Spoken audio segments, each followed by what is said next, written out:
Hello दोस्तों, तो क्या सच में धुरंधर और द धुरंधर रिवेंज ये दोनों मूवीज प्रोपेगेंडा वाली मूवी हैं? ताकि वो भारत के खिलाफ अगर नींद में भी सोचे ना तो उनके ख्वाब में भी हम बैठे नजर आने चाहिए। Oh baby, you know what I wanna, got that trigger on the gun, I got them moves to keep it to myself, I just got on my hands, so baby you don't understand. क्योंकि जब मैंने धुरंधर first part देखा था तो उसमें मुझे लगा था चलो ठीक है, नॉर्मल सी मूवी है और बढ़िया डायरेक्शन है, इसमें हमारी हिस्ट्री के कुछ पाकिस्तान और हिंदुस्तान के वॉर ये सारी चीजें ऐड करके एक अच्छी सी बेस्ट मूवी बना दी है। लेकिन जब मैंने धुरंधर द रिवेंज देखी तब मुझे पता चला कि ये मूवी तो रियल में एक प्रोपेगेंडा वाली मूवी है, जिसमें दाऊद इब्राहिम, अतीक अहमद और द लियारी वॉर ऐसे केस जो बिल्कुल रियल थे वो सारे दिखाए गए हैं। और जब मैंने ये पूरी 4 घंटे की मूवी देखी और कंप्लीट करी तो इसका कंक्लूजन मेरे को ये समझ में आया कि इसमें बीजेपी और मोदी को as a hero of the whole story दिखाया गया है। ये दिखाया गया है कि कैसे नोटबंदी करना बहुत जरूरी था और ऐसे बहुत सारे केस हैं मोदी जी से जुड़े हुए, बीजेपी से जुड़े हुए, जिससे आपको पता लग जाएगा कि इस मूवी में प्रोपेगेंडा तो है जिसमें मोदी जी को, बीजेपी को बहुत बड़ा हीरो दिखाया गया है। तो चलिए वीडियो को शुरू करते हैं और रियलिटी चेक करते हैं कि क्या सच में ये मूवी एक बेस्ट मूवी है या फिर ये एक पूरी की पूरी फिल्म एक प्रोपेगेंडा फिल्म है।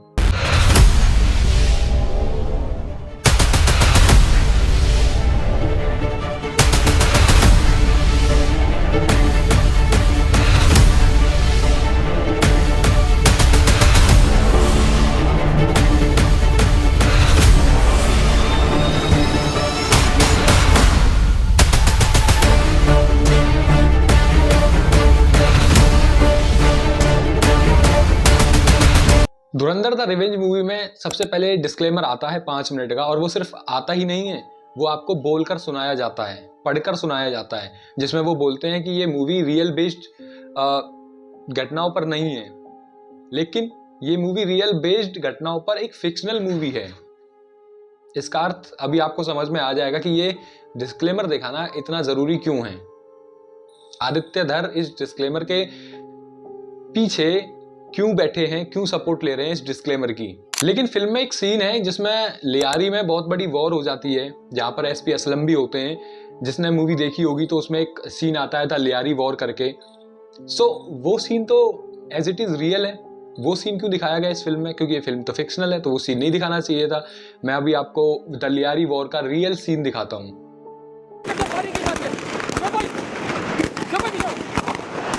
आप देख सकते हैं कि कुछ पता नहीं चलता, अचानक चारों तरफ से फायरिंग शुरू हो जाती है और इस वक्त ये धमाका हुआ है और गालिबन ये या ग्रेनेड का या रॉकेट का ये फायर था और शदीद फायरिंग दोबारा शुरू हो गई। आप देख सकते हैं कि लियारी की सूरत हाल कुछ नहीं पता चलता, किसी भी वक्त कुछ भी हो जाता है। आप ये देखें फिर दोबारा ये दोनों तरफ से फायरिंग हो रही है इस वक्त। आप देख सकते हैं कि दोनों तरफ से फायरिंग हो रही है। ये आप देख सकते हैं कि ये देखिए फायरिंग, चारों तरफ फायरिंग है। शुभ मुझे और ये सिर्फ ये वॉर वाले सीन ही नहीं, ये लियारी वॉर का नहीं, ऐसे बहुत सारे सीन हैं जो बिल्कुल एज इट इज दिखाए गए हैं इस मूवी में, फिक्शनल का नाम लेके। जब इस मूवी में सारे सीन्स रियल दिखाए गए हैं तो ये मूवी फिक्शनल कैसे है? सबसे पहले तो ये क्वेश्चन है, क्योंकि अतीक अहमद वाला केस देख लो आप। मूवी में जो दिखाया गया है वो कुछ इस तरीके का है।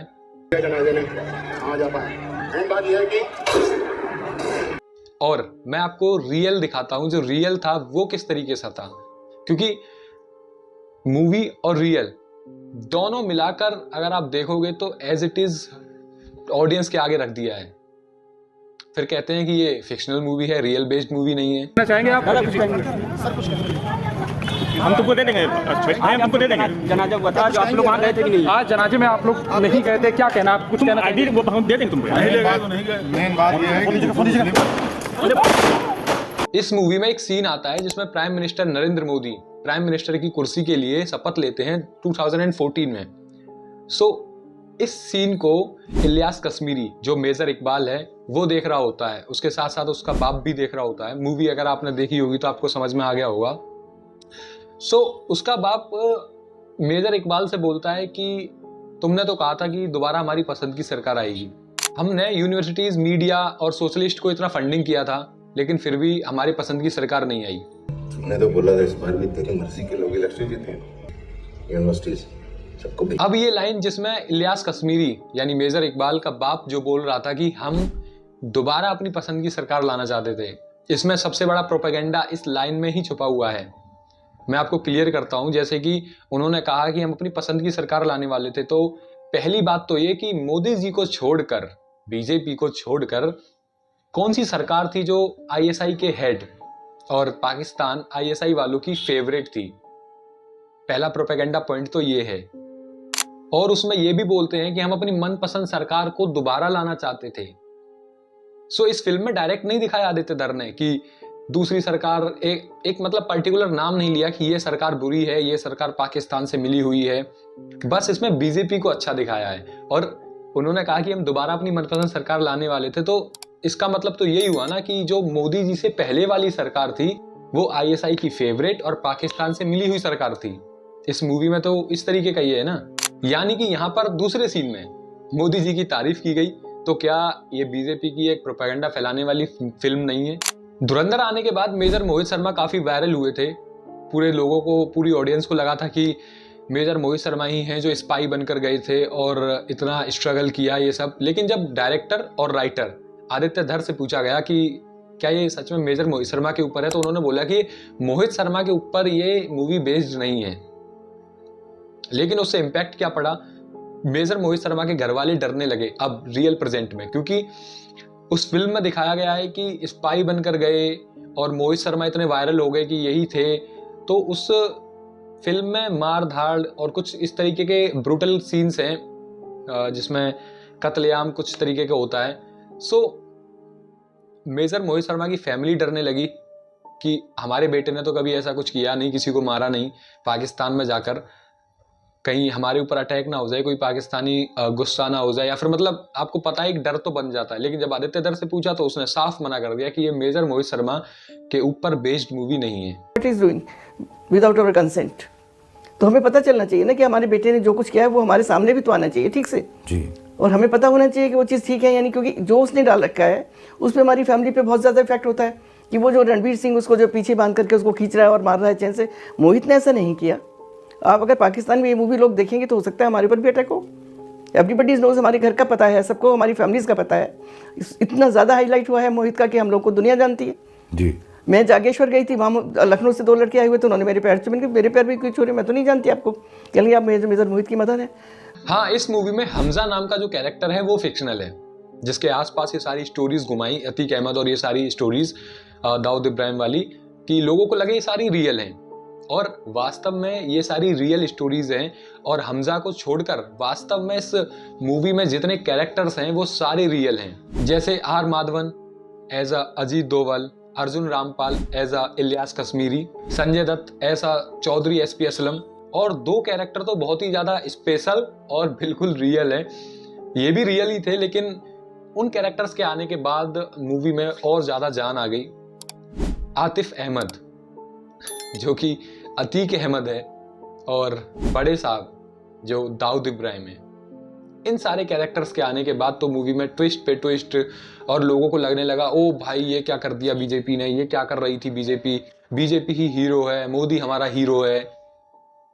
ऑडियंस का ब्रेन वॉश कर दिया। तो जब ये सारे कैरेक्टर्स रियल में हैं तो ये मूवी फिक्शनल कैसे हुई?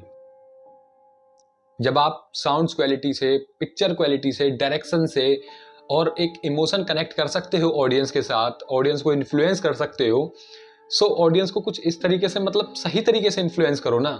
कुछ भी दिखाकर ऑडियंस को किसी की तरफ भी मोड़ देना, ये गलत है। आपने धुरंधर का पहला पार्ट देखा होगा, तो इसमें ये दिखाया जाता है कि पार्लियामेंट पे अटैक होता है, ताज होटल पे अटैक होता है और बहुत सारे लोगों को मार दिया जाता है। तो ये सारे अटैक्स तो रियल थे, तो ये मूवी फिक्शनल कैसे हुई? अभी क्या है, प्रेजेंट में एक्चुअली में इलेक्शन आने वाले हैं और ये मूवी बीजेपी और मोदी जी को वोटिंग में काफी हेल्प करने वाली है, क्योंकि ऑडियंस का ब्रेन वॉश हो गया। इसी को बोलते हैं असली प्रोपेगेंडा। प्रोपेगेंडा ये है कि जब मोदी जी 2014 में शपथ ले रहे थे, उस सीन को देखने के बाद आपको अगले ही सीन में दिखाया कि पाकिस्तान में सब परेशान होने लगे, सब डरने लगे। तो ऑडियंस को तो यही लगेगा ना कि भाई इतनी देर से ये हमारे ऊपर अत्याचार करने लग रहे थे, अब हमारा मोदी आया, हमारा हीरो आया, अब इससे सब डरेंगे। लेकिन आप सब एक चीज सोचो कि मोदी से पाकिस्तान वाले डरेंगे क्यों 2014 से पहले? क्योंकि 2014 से पहले मोदी ने कुछ ऐसा किया ही नहीं पाकिस्तान के लिए, या फिर वॉर हुई हो जिसमें नरेंद्र मोदी का नाम आया हो, पाकिस्तान हिंदुस्तान की वॉर हुई हो, नहीं।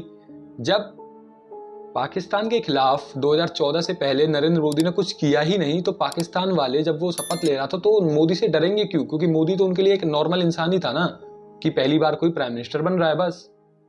लेकिन प्रेजेंट इस तरीके से किया कि जैसे ही मोदी ने शपथ ली, आईएसआई वाले, पाकिस्तान वाले सब डरने लगे और ऑडियंस को लगा भाई हमारा हीरो आ गया। और एक और पॉइंट है इसमें प्रोपेगेंडा वाला, जैसे कि चौधरी एसपी असलम इस मूवी में जाता है अपने कार कॉन्वॉय में और बलोचियों की एक कार आके उसमें टक्कर मार देती है और एसपी असलम की कार फट जाती है, वो वहीं पे मर जाता है। तो ये मूवी में भी दिखाया गया है और अगर आप इंटरनेट पर जाकर देखोगे तो रियल में भी इसी तरह उसकी डेथ हुई थी एसपी असलम की। सो जब ये रियल था तो फिक्शनल कैसे हुई? और सबसे मेन पॉइंट ये कि 9 जनवरी 2014 को उसकी डेथ हो गई थी एसपी असलम की, लेकिन इस मूवी में 2016 तक उस कैरेक्टर को जिंदा रखा, सिर्फ इसीलिए, only for the reason for propaganda. Propaganda मतलब ये दिखाते हैं कि 60,000 करोड़ की फंडिंग आ रही थी नेपाल बॉर्डर से होकर पाकिस्तान से इंडिया, और ये यूपी में आती, यूपी में आने के बाद यूपी के इलेक्शन को हाईजैक करती। ये क्या करते हैं कि फिक्शनल, रियल, फिर फिक्शनल, इसका मिक्सअप बना के प्रोपेगेंडा फैला देते हैं। इस मूवी में कुछ इस तरीके का हुआ है, मैं समझाता हूं। ये जो 60,000 करोड़ वाली बात है वो फिक्शनल है कि 60,000 करोड़ रुपए की फंडिंग आ रही थी नेपाल बॉर्डर से होकर जो यूपी में आती और यूपी का वो इलेक्शन हाईजैक कर लेती, लेकिन ये फिक्शनल है। और इसके जस्ट बाद मोदी जी की रियल क्लिप यूज करते हैं, यानी fictional plus real clip use करते हैं, जिसमें मोदी जी बोलते हैं कि 1000 और 500 के नोट इंडिया में बैन हो गए। फिर इसके जस्ट बाद फिक्शनल आती है, कैसे? अतीक अहमद कॉल करता है कि अरे ये क्या हो गया, अब नोट्स बैन हो गए और ये चाय वाला इलेक्शन में आकर घुस रहा है और फट रहा है और अब इसको रोकना नामुमकिन है, ये मोदी क्या कर रहा है, अब हमारा काम नहीं हो पाएगा, हम सक्सेसफुल नहीं हो पाएंगे अपने मिशन में।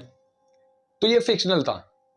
फिक्शनल, रियल और प्लस फिक्शनल को मिलाकर इन्होंने एक केस जो नोटबंदी हुई थी उसको क्लियर कर दिया। लेकिन रियल में आज तक सरकार ये क्लियर नहीं कर पाई, खुद मोदी सरकार की, आखिरकार रियल वजह क्या थी नोटबंदी करने की। लेकिन इस मूवी ने 1 मिनट के अंदर इस पूरे केस को सॉल्व कर दिया और एक मोदी जी को एज अ हीरो बाहर निकाल के रख दिया कि अगर मोदी जी नहीं होते तो बहुत कुछ हो जाता, मोदी जी ने बचाया है। चलो आप सब मेरे को एक चीज बताओ कि जो 60,000 करोड़ की फंडिंग आ रही थी, चलो मान लिया आ रही थी, तो वो किस पार्टी के लिए आ रही थी? कौन सी पार्टी उसको अपने इलेक्शन में यूज करती और बीजेपी को नहीं आने देती? और नहीं होगा आपके पास आंसर, क्योंकि ये एक फिक्शनल था, क्योंकि मोदी जी ने तो बैन कर दिए। मोदी जी और बीजेपी तो अच्छी सरकार है। इसी को बोलते हैं प्रोपेगेंडा फैलाने की ट्रिक। पहली धुरंधर मूवी में तो चलो मोदी जी को स्टोरी के द्वारा दिखाया गया था, ऐसा लगा था ये मूवी पूरी की पूरी मोदी जी के फेवर में है, बीजेपी के फेवर में है। लेकिन सेकंड धुरंधर में तो खुद मोदी जी को लाकर खड़ा कर दिया, मोदी जी के रियल सीन्स लाके खड़ा कर दिए, उनको हीरो ही बना दिया। मैं ये नहीं कह रहा कि मूवी अच्छी नहीं है, मूवी काफ़ी अच्छी है, एक्टर्स ने काफ़ी अच्छा काम किया है, डायरेक्शन अच्छी थी और साउंड क्वालिटीज अच्छी थी, लेकिन पूरी स्टोरी प्रोपेगेंडा वाली थी। इसमें बीजेपी को ही बेस्ट दिखाया है, बीजेपी को हीरो बना के खड़ा कर दिया है सामने, और अभी इलेक्शन आ रहे हैं। सो आप सब समझ जाओ। आज के लिए बस इतना ही, मिलता हूँ नेक्स्ट वीडियो में एक और तगड़े टॉपिक के साथ। तब तक do subscribe, share and like.